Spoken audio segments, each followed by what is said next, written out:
It's not only news, it's science breakthroughs. Tomorrow's technologies. Advanced medical techniques.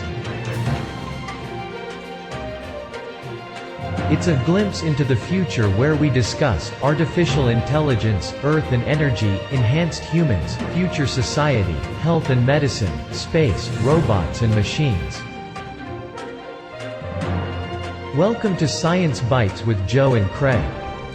Today is Thursday, July 30th, 2020. Just about everyone in the world will see an image of the double helix and immediately identify it as DNA. This molecule of two polynucleotide chains that carry the generic blueprint that makes it possible for organisms and viruses to grow and reproduce. Each cell uses the information in the DNA as a guidebook to create the proteins needed for life. It also acts like a police officer to help direct the behavior of your cells. Nothing is perfect, not even DNA. Sometimes a mistake happens during replication. Sometimes the error can cause diseases or even death. Other times it may lead to an evolutionary shift in an organism. One way DNA can be damaged is when an organism is subjected to radiation exposure. Radiation can break the bonds between atoms or ionize water molecules and form free radicals. Radiation damage to DNA can change the proteins produced by cells, modifying cell behavior, and may lead to diseases such as cancer. Different forms of radiation cause different mutations in cells. At some point, we heard our elders say something like, back in my day, it was different. We didn't have all the cancer and diseases like diabetes and autism, so we wonder, is this true or not? Back then, a lot of diseases and cancers were misdiagnosed or not understood. Still, we can look at a specific point in our history that may have contributed to many of today's generic problems. We can turn the pages of our calendar back to 1898 when a woman named Marie Curie and her husband discovered radium. The Royal Academy of Sciences awarded Marie the Nobel Prize in Physics in 1903, making her the first woman to win the prize.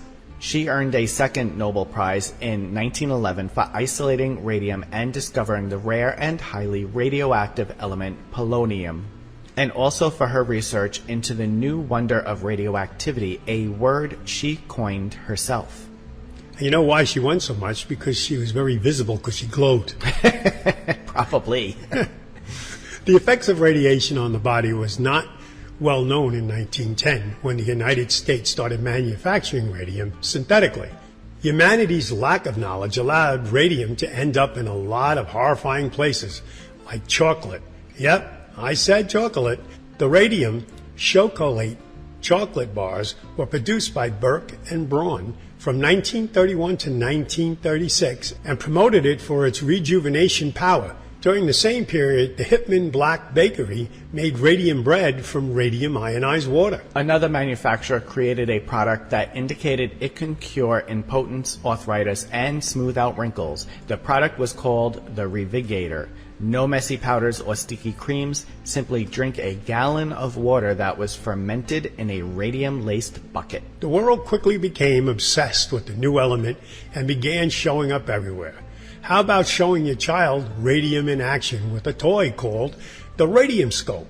The toy was sold as late as 1942. Is your child afraid that the boogeyman's going to get them in the dark? Since radium is naturally luminescent, it made a wonderful nightlight, since it glows a weird light in a dark room. Nothing like giving your kid a little dose of radiation to take care of his imaginary fears. It's so crazy. Do you suffer from yellow or stained teeth? A man named Dr. Alfred Curie, which is no relation to the discoverer of radium, Marie Curie, but the good doctor did capitalize on the name and created a toothpaste made of radium and thorium to help brighten that smile. But why stop at teeth? The good doctor also manufactured a famous brand of cosmetics called Radia, an entire line of radium powders and creams to rejuvenate and brighten the skin with a little glow. In the 20th century, other doctors swung into the radioactive hype. They produced suppositories, heating pads, and radioactive coins. These coins mixed with a little water to charge the H2O could treat rheumatism, weakness, malaise, and just about any health complaint that needed a fast and magical cure. Talk about snake oil. I know. By now, I'm sure you may be shaking your heads in disbelief or disgust. There's more, though. Let's not leave out the older men. Before Viagra and Cialis treatment for impotency took the form of radioactive wax rods inserted into the urethra, along with a layer of radium-impregnated supportive fabric. That sounds terrifying. It's a good one, huh? Oh my God. Another neat invention to cure impotency, the radio indoctrinator, was a booklet that contains several cards coated in radium.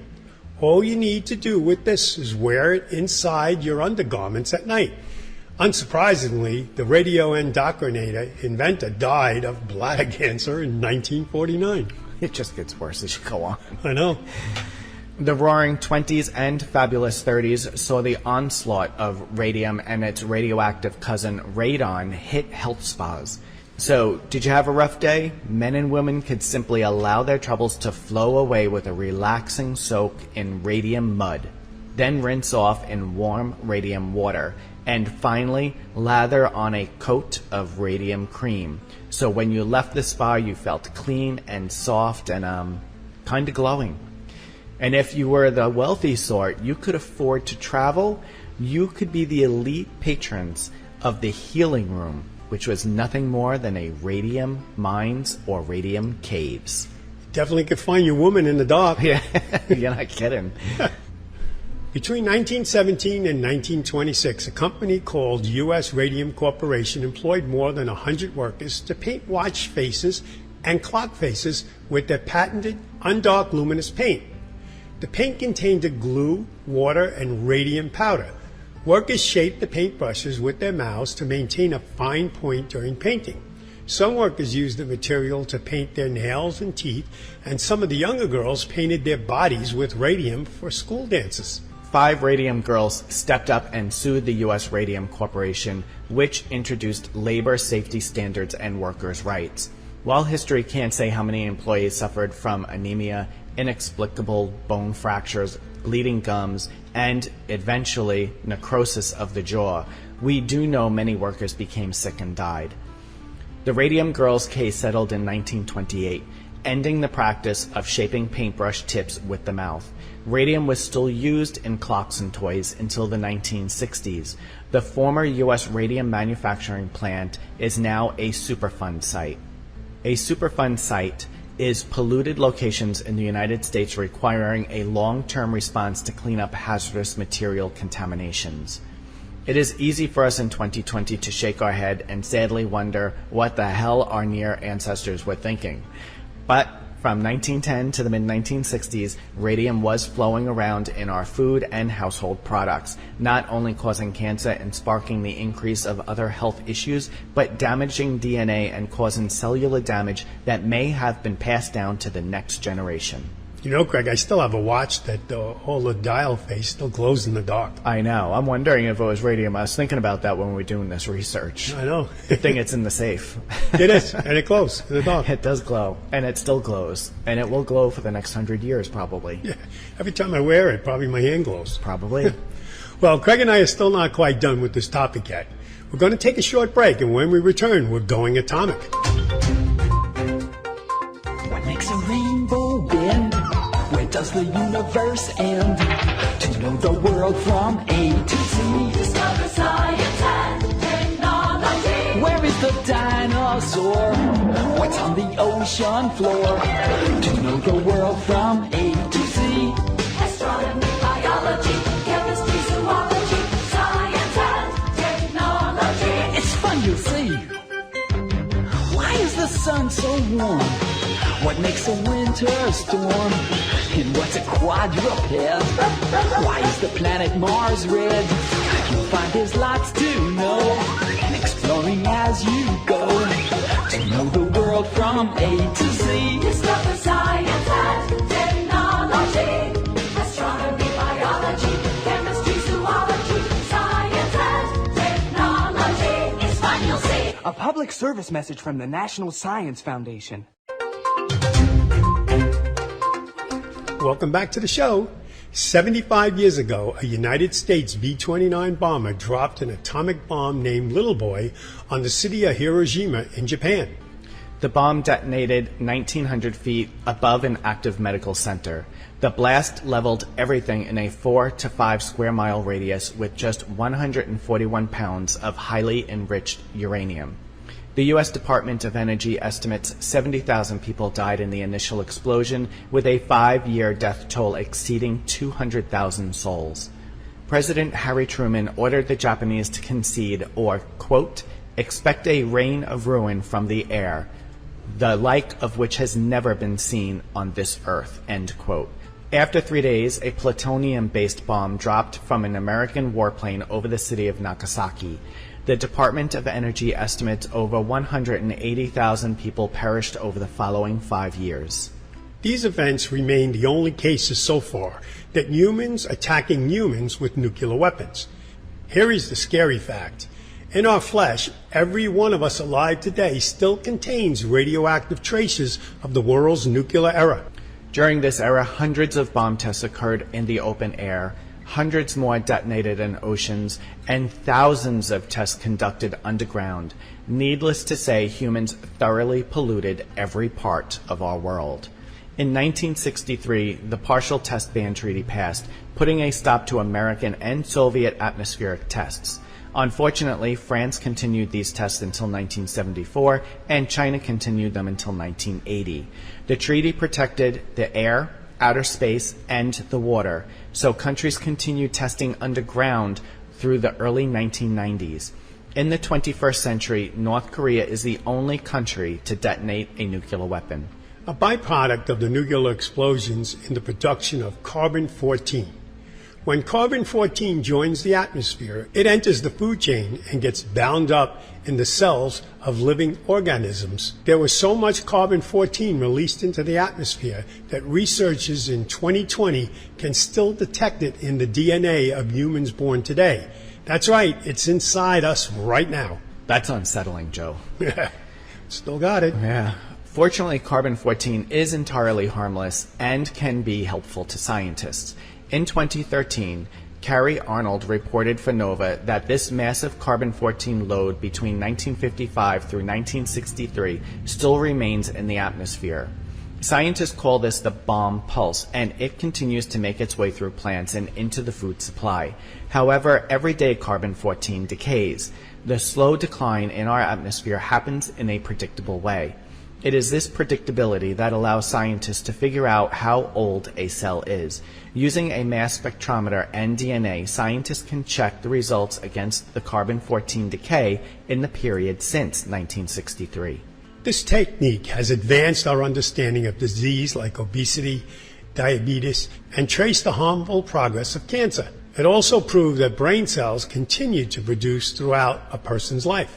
Scientists currently believe that carbon-14 will remain in our atmosphere until the 2050s. If no other nuclear explosions create more radioactive carbon-14, it will fade until it is indistinguishable from our planet's background, the normal carbon-14. We're going to take a quick break, and when we return, we have a quick bite for you. This is a good one. Eyeballs with tiny teeth. Scary. Yeah? What could it be after the other one? Now we got glowing eyeballs maybe with teeth? Yeah, maybe. 50 years ago, we went to the moon. We called it Apollo. What many people don't know is that Apollo had a twin. She was a woman named Artemis, goddess of the moon. We are returning to the moon. as a new generation of explorers. This time to stay. And to prepare to achieve humanity's next giant leap of sending the first human missions to Mars. We believe our course will redefine what is possible. That we will discover life-saving, earth-changing science. And that the challenges ahead will inspire generations. This is our manifest. For all who wondered if we could return. For all who dreamed of pressing beyond. This is your calling. We go for all of America. We go. We go as the Artemis generation. We go. Welcome back for a quick bite. Whale sharks are gentle giants that swim in the tropical seas and scoop up plankton. They also have sharp eye. According to the new research, tiny teeth cover their eyes. Whale sharks, along with some other shark species, have dermal denticles that cover their bodies like scales. Dermal denticles are shaped like the letter V, and that's V as in victory. The unique shape decreases the drag and turbulence of water, allowing them to swim faster. It also acts as an armor against other sea creatures that might want to bite them. Eyeball teeth probably serve as a protective armor against the elements. Whale sharks' eyes are located on either side of their head, protruding past their skin and leaving them at risk. They also have no eyelids. Scientists believe denticles covering the eye reduces damage to the sea creature's eye surface. The team found that just one whale shark eyeball could have more than 3,000 denticles clustered around the iris. Another amazing feature is the whale shark's ability to partially retract their eyeballs into their skulls. That ability, along with the tiny teeth, suggests that whale sharks' eyes are essential to the whale shark's survival. Previously, scientists believe these sea giants navigated by smell and not sight. The new findings suggest that sight is more important to this species than smell is. Using radioactive carbon-14 dating techniques that we discussed before the break, we know that whale sharks live to about 50 years. Coincidentally, whale sharks can grow up to 50 feet long, making them the world's largest fish. That means they got a 2-foot eyeball with teeth.